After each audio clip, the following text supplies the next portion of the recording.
Force is a push or a pull. This is a pull. This is push.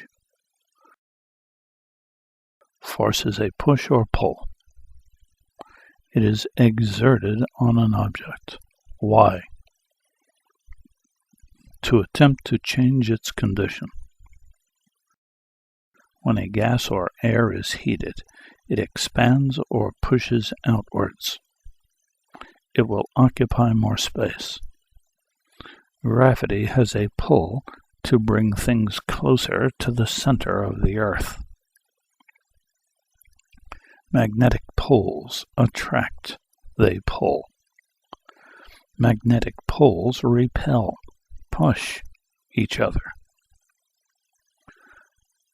These are all forces.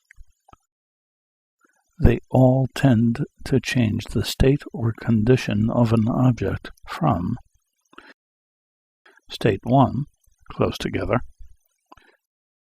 to state 2, further away. Force is push or pull. But if you add distance into this equation, you now have work, 'cause force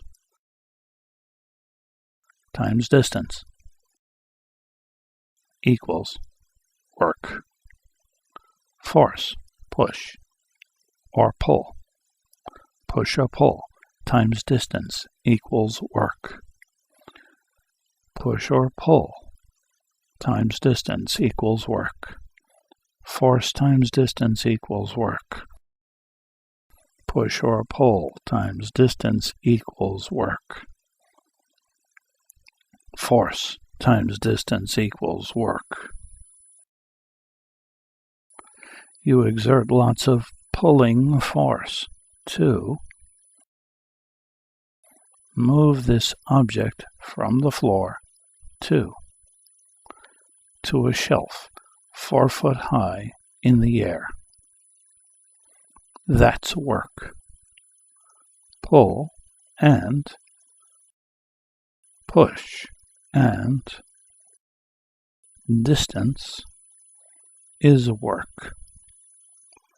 And this is Hoboken Gear.